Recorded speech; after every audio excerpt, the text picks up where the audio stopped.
again, I think the two big things here are this. Everyone keeps talking about this conversation that he had on McAfee's show in regards to that the only thing he said was, oh, it's me and I can win the MVP. He again, in the same breath talking about that, says he's not coming back unless you can win it all. So we got to stop only picking and choosing the ways that we want to attack Aaron Rodgers.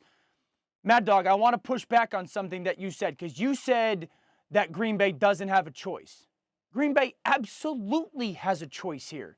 I think there's a reality of this. No matter what they think about Aaron Rodgers, the player, one, Jordan Love, who's their first-round pick, going into year 4, they really don't have any idea of what he is.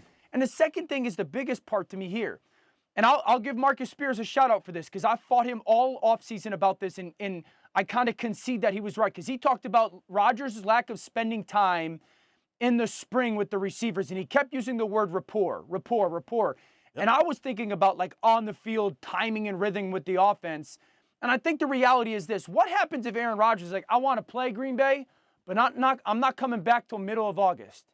Like, you got to have, if Aaron Rodgers wants to play in Green Bay, I think it's fair for Green Bay to say, we want you, but I need your energy from April and May and June all the way. I need that energy because, Aaron, you're the standard setter. You carry the culture for all these young players. And I think Marcus had a point, and again, I didn't kind of listen to it, is like, Aaron, that offseason time when it comes to the connection did have an impact. And if Aaron wants to play, I think it's fair to Green Bay to say, all right, we want you and we love you, but you got to be here to carry the offseason for us energy-wise and leadership-wise. It can't just be show up and play in the season.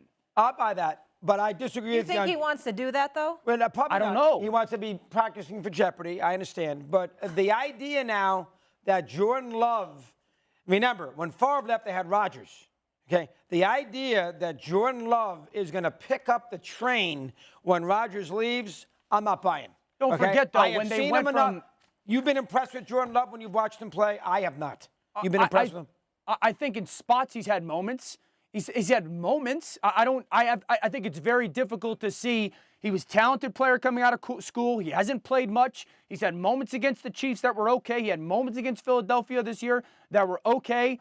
I don't know, but I remember, because Aaron and I were the same draft class. I remember when they transferred over from Favre to Aaron, he played poorly in some moments. I remember in preseason, a scrimmage in Lambeau, people are saying, oh my gosh, we got to move on from this guy. He can't play it all. I remember that vividly. So Jordan Love is a great unknown more than he's going to stink. If you're the GM of the Packers, I want Aaron Rodgers. You are going to sit there and you're going to say, you know what? We're going to deal Rodgers because we think he's, not as good as he was, and we're going to hitch our wagon to Jordan Love.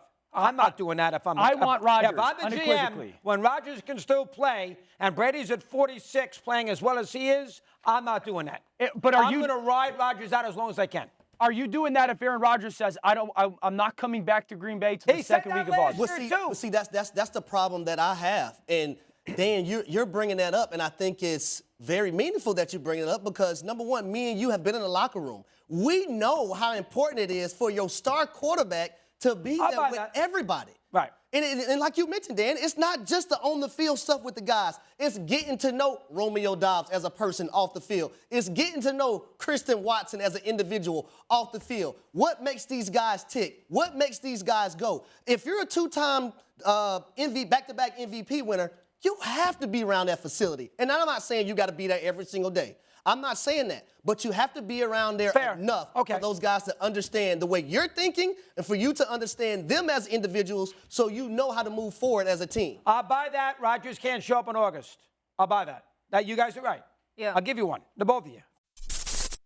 Thanks for watching ESPN on YouTube. For live streaming sports and premium content, subscribe to ESPN+.